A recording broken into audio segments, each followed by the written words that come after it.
When Amos Tripp began draining his pond, the farmers gathered to laugh. For 3 days they called it the worst decision since the flood of '52. He never argued, he just kept the pump running. On the third evening, the muck gave up a blackened beam, a stone wall, a rusted wheel. Beneath lay the Ridgway gristmill, drowned since 1901, its ledgers still sealed in tin. The laughter died that evening. No one dared to speak. Amos Tripp was no historian. He was a cattle farmer in Goshen Ridge, a valley that had erased the Ridgway Mill from memory a century ago. Yet he drained his life savings into that pond. The question that swallowed the town was simple. How did a man with no formal education know exactly what lay beneath? The answer begins with a document hidden in his family Bible. Amos had found it 6 months earlier, pressed flat between the pages of Leviticus in the Tripp family Bible, a book that had sat unopened since his mother's funeral 14 years prior. The document was a hand-drawn survey map dated April of 1901, signed by a county engineer named Silas Tripp, Amos's great-grandfather. It showed the footprint of the Ridgway gristmill, the mill race, the stone foundation, and the exact alignment of the building relative to the old creek bed that later became Amos's stock pond. In the margin, Silas had written a single sentence in fatting ink. By order of the county, the dam above the mill is unsafe and will be cut on Tuesday next. The date on that note matched the week the Ridgway Mill vanished from every county record. Silas had seen the disaster coming and had mapped the building one last time before the water swallowed it. No one had looked at the map in 122 years. Amos understood immediately what he was holding. The mill had been a hub for the entire valley, processing grain for farms across 3 townships until the night a heavy rain swelled the upstream reservoir, and the county's own crew breached the dam to prevent a worse failure. The water roared down the gorge, swept the mill off its footings, and buried it in silt within hours. The county, embarrassed by the decision, quietly removed the mill from tax rolls and plat maps. By 1910, no one spoke of it anymore. The ridge it sat on had no marker, no plaque, no hint that the valley's earliest industry lay beneath a shallow, man-made pond. The pond had been Amos's great-uncle's idea, dug in the 1940s to water cattle, never deep enough to reveal what sat just a few feet below the mud line. For decades, the Tripps had owned the land and never suspected the treasure beneath it. Now Amos had a document that not only proved the mill's location, but suggested the building's contents had never been salvaged. That meant equipment, records, possibly a safe, all sealed in anaerobic mud that might have preserved them like a time capsule. The first person Amos told was his cousin, Dwayne Briggs, a real estate broker from over in Shelbyville. Dwayne didn't laugh. He pulled up county records and confirmed what the map suggested. The Tripp property included the pond and everything under it free and clear, no mineral rights severed, no water rights leased, no historical easement on file. The mill, if it existed as the map claimed, belonged to Amos wholly. Dwayne ran a rough valuation of intact gristmill equipment and early industrial artifacts, and the number was high enough to make both men sit silent in Dwayne's kitchen for a full minute. But Dwayne also raised a practical question. Proving the mill was there required draining the pond, a process that would cost thousands in pump rental and fuel, and if the map turned out to be wrong, Amos would be left with a dry hole and a dead stock pond in the middle of a drought. The other farmers would never let him forget it. Amos didn't hesitate. He sold a small parcel of timber on the back 40 to cover the cost and hired an industrial pump from a quarry company 2 counties away. Word of the pump order traveled through Goshen Ridge before the truck even arrived. The morning the pump started, the first pickup pulled up around 8. By noon there were 7. Men leaned on fence rails, arms crossed, coffee thermoses in hand, watching the frothy discharge pipe spray a wide arc of brown water across Amos's lower pasture. The pond began to drop, maybe an inch an hour, and as it lowered, the smell of ancient silt and rotting vegetation filled the air. Someone cracked a joke about Amos digging for pirate gold. Another suggested he was building a fish farm. A third, old man Gretler from the dairy down the road, offered to bring a backhoe and fill the hole back in once Amos came to his senses. Amos didn't respond to any of them. He stood by the pump, checking the gauge, adjusting the throttle, watching the water level like a man reading a clock. The laughter continued through the first day. Through the second day, it softened, because the pond was now a crater of black mud, and from the center, a line of stones had begun to show, too straight to be natural. By the third day, as the final inches of murky water slurped away and the pump sputtered on silt, the outline of a massive timber frame became unmistakable. The laughter stopped entirely. And then, before anyone could say a word, the excavator bucket struck something solid that rang with the unmistakable sound of iron. The bucket had struck a flywheel 4 feet across, solid cast iron, still seated on its wooden axle. The crowd on the bank went silent as Amos climbed down into the mud and ran his hand across the curve of the wheel. It turned under his palm for the first time in a century and a quarter, grinding a slow, patient circle through the wet silt as though the mill had been waiting for someone to ask. No one laughed. No one moved. Old man Gretler set his thermos on the fence post and didn't pick it up again. The excavator operator, a man who had dug basements and septic fields for 30 years, killed the engine and told Amos this was no longer a job for heavy machinery. They brought in shovels, buckets, and a high-pressure water hose, and over the next 4 days, the mill gave itself back to the surface piece by piece. The stone foundation emerged in a near-perfect rectangle, the walls standing 3 feet high in places, the mortar still tight. A pair of millstones, French burr, each weighing over 1,000 pounds, lay tilted against the interior wall where they had come to rest when the floor beams collapsed. The water wheel, black oak, sat locked in the mud at the lower end of the raceway, its bucket splintered but the axle still true. And in a corner of the lower chamber, where the grinding floor had once been, they found the strongbox. It was a riveted tin chest, corroded green, sealed with a heavy iron hasp. Amos lifted it out himself and carried it to the barn, where the county historian, a woman named Dr. Ellen Shapiro, had just arrived. She had driven 40 miles after seeing a photograph of the exposed timbers posted online by a neighbor. She would later tell a reporter that she nearly wept when she saw the chest. Not because of what was in it, she didn't know yet, but because in 40 years of studying the region's industrial history, nothing of the Ridgway Mill had ever turned up. It was the ghost everyone knew about and nobody could prove. Now it was a physical object, leaking pond water onto a barn floor. The chest held the mill's ledger books, 3 of them, wrapped in oilcloth and tied with twine.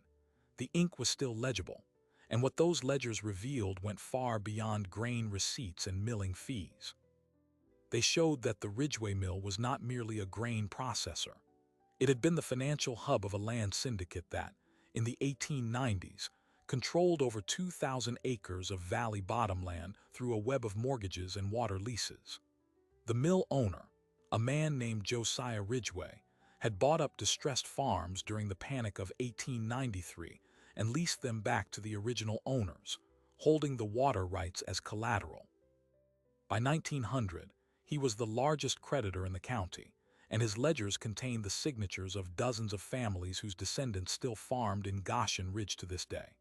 Those signatures were attached to contracts that, according to Dr. Shapiro's initial reading, had never been legally settled. The dam breach that destroyed the mill had also obliterated the only copy of the Leon records, or so everyone believed. No one had ever found the originals. Now Amos held them. The implications crashed through the town faster than the flood that had hidden them. The water rights to several active farms, including the Gretler Dairy, and 3 of the larger operations whose owners had stood on the fence line and laughed, might still be encumbered by obligations written into contracts their great-grandfathers signed. Amos had not bought these rights. He had inherited them, sealed in pond mud, and the law in this state had a long memory where land deeds were concerned. Within 48 hours of the ledgers being photographed and shared with a property attorney in Shelbyville, the tone of every conversation in town shifted. The laughter was gone.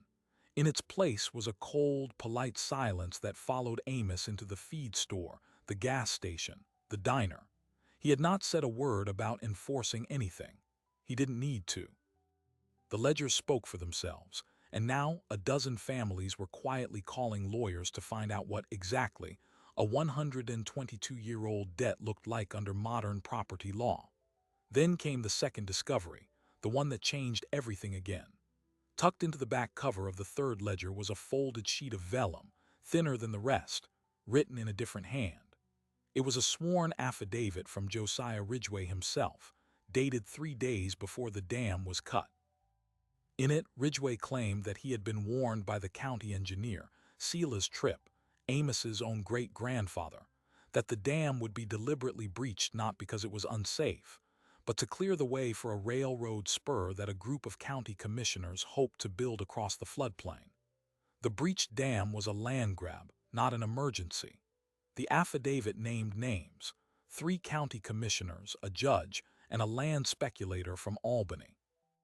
All dead now, but their descendants still held influence in local politics. Amos had not just uncovered a lost mill. He had uncovered the original sin of Goshen Ridge, and the man who had supplied the warning had been his own ancestor.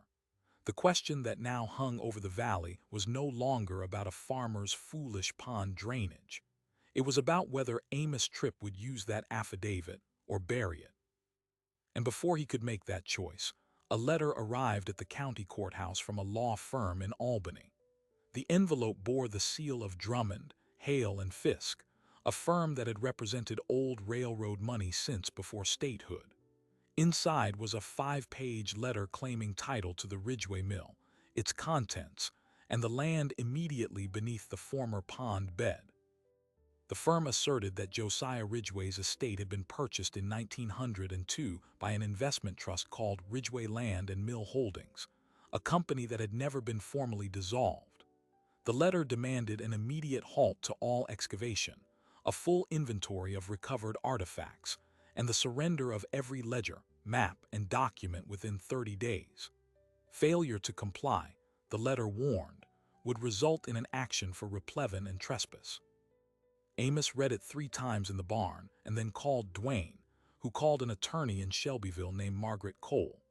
Cole dug into the county recorder's office for 2 days and surfaced with a chain of title that made everyone's jaw drop. Ridgway Land and Mill Holdings had indeed existed, a shell company capitalized by the same Albany land speculator named in the affidavit. It had bought the mill site and the surrounding floodplain for exactly $100 shortly after the dam breach. The deed was recorded, but because the land was underwater and inaccessible, no one had ever asserted a claim. The company paid no taxes, filed no reports, and was suspended by the state in 1947 for failure to maintain a registered agent. But it was never closed. Now, someone had revived it. The law firm refused to disclose their client. Cole suspected it was a descendant of that speculator who had seen the news coverage and recognized an opportunity. The claim was absurd on its face. The Tripps had continuously occupied and paid taxes on the land for over a century, but absurd claims could still drain a man's savings in litigation, and the ledgers themselves were ambiguous. They listed the mill equipment as assets of the original Ridgway Company, which might have transferred to the trust. The law was murky, and murkiness was expensive. Amos was looking at a legal war against an opponent with deep pockets and no face. Then the town got wind of the letter, and the old fault lines cracked wide open. The same farmers who had gathered to ridicule the pond drainage now realized that if Ridgway Land and Mill Holdings successfully claimed ownership of the mill, they might also argue that the water liens in the ledgers were still active and assignable. A handful of families contacted attorneys of their own. The Gretler Dairy, whose great-grandfather's signature appeared in Ledger 2, sat on land whose water rights were still governed by those ancient contracts. If the corporation pressed its claims, the Gretlers could be forced to renegotiate access to their own creek or worse, face a lawsuit for decades of unpaid water rent. Panic spread quietly, in phone calls and kitchen table meetings, and within a week, the sentiment in Goshen Ridge had reversed completely. The men who had laughed at Amos now needed him. He was the only person who could prove the corporation's claim was built on a crime. Amos called a meeting at the Grange Hall, a low-ceilinged building that hadn't held that many people since the town debated school consolidation in the 1960s. Every chair was filled. Men stood along the back wall with their arms crossed, the same posture they'd held at the fence line, but the smiles were gone. Amos placed a photocopy of the affidavit on an easel and read it aloud. Silas Tripp's sworn statement that the dam had been deliberately cut to flood the mill and clear a railroad right-of-way at the direction of 3 commissioners, a judge, and the same speculator who would later purchase the wrecked mill through a shell company. The room was silent. Then he read the letter from Drummond, Hale, and Fisk. When he finished, Old Man Gretler stood up and said, "I'll testify to anything you need." Others followed. The meeting became a strategy session. Margaret Cole outlined a defense based on adverse possession and laches, the legal doctrine that prevents someone from sleeping on their rights for over a century and then demanding them back. But she warned that the corporation might try to force a settlement anyway, tying the case up for years unless they could present evidence of fraud at the original transaction. That evidence, she said, would be stronger if they could prove the speculator knew the dam breach was intentional and still bought the land. Dr. Shapiro found that proof 3 days later. She was working through boxes of uncatalogued county records in the courthouse basement when she uncovered a carbon copy of a letter dated October 3, 1902, from Silas Tripp to the county clerk. In it, Silas complained that he had been paid $200 by the speculator's agent to keep the circumstances of the dam breach confidential, and that he now feared for his safety after the mill's owner had died suspiciously soon after. The letter had been misfiled and never acted upon. Silas had tried to come clean, and his warning had been buried. Amos stared at the photocopy in the courthouse hallway, and for the first time since the pump kicked on, he looked like a man carrying a weight he hadn't asked for. His great-grandfather had taken a bribe, yes, but he had also tried to confess. The truth was gray, as truth often is. Margaret Cole told him the letter was a gift. It proved the corporation's origin was tainted by fraud, a powerful argument in equity court. Within days, she filed a counterclaim seeking a declaratory judgment that the trust's title was void ab initio, void from the beginning. The State Historical Society, alerted by Dr. Shapiro, moved faster than even the lawyers.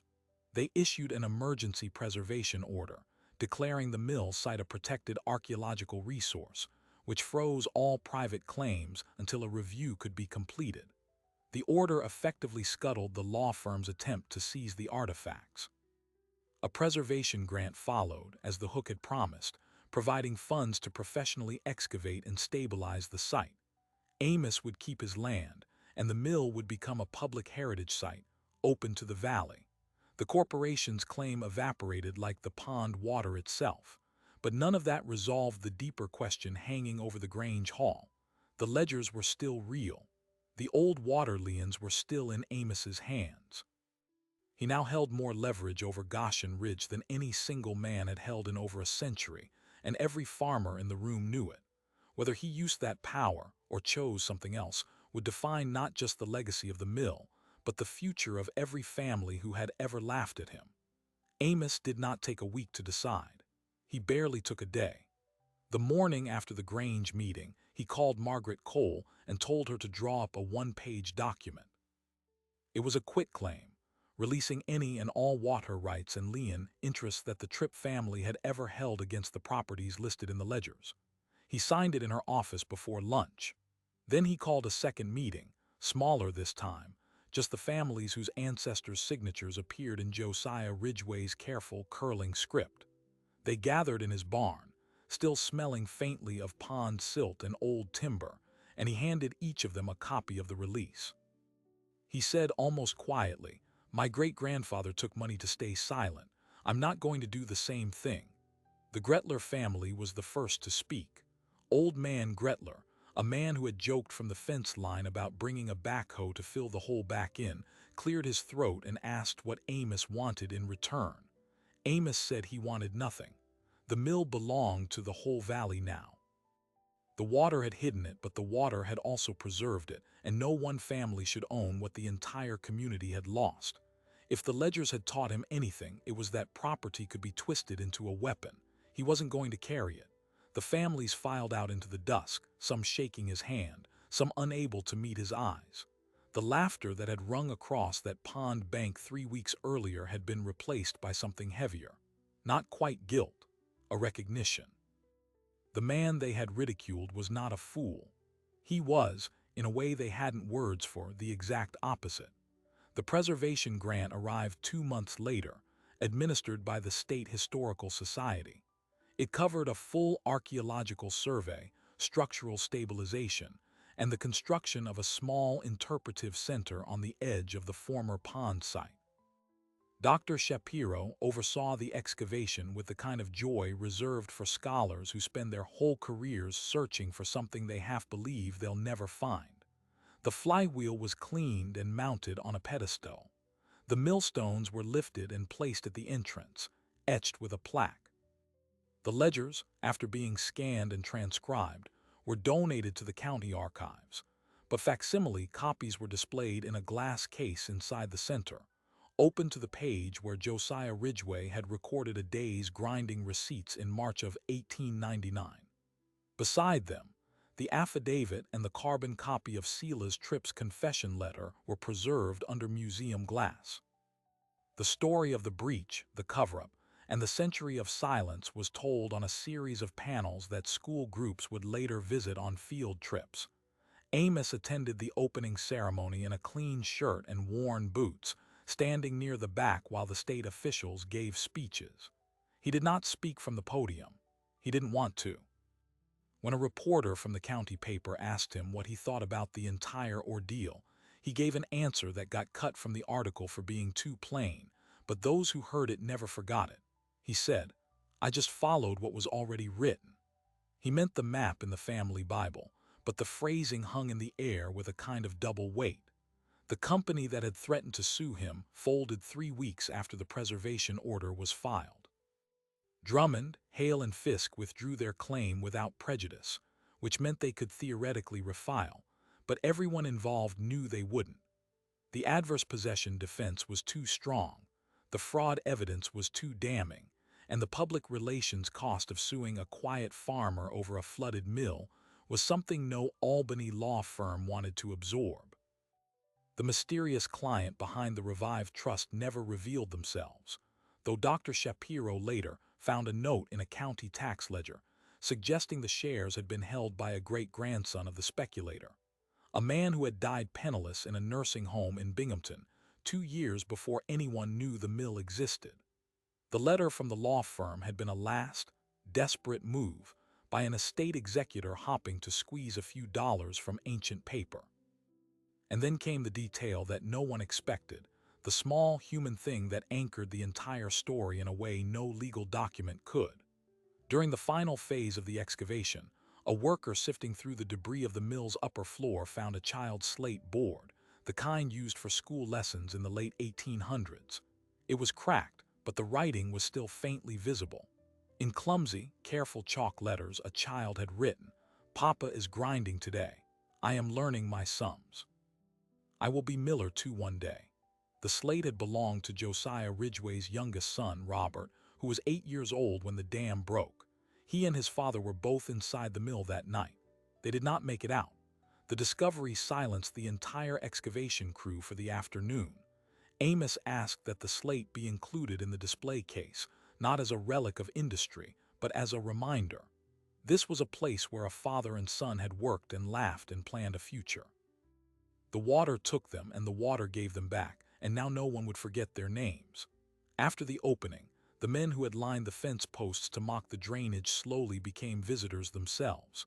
They brought their grandchildren to see the wheel.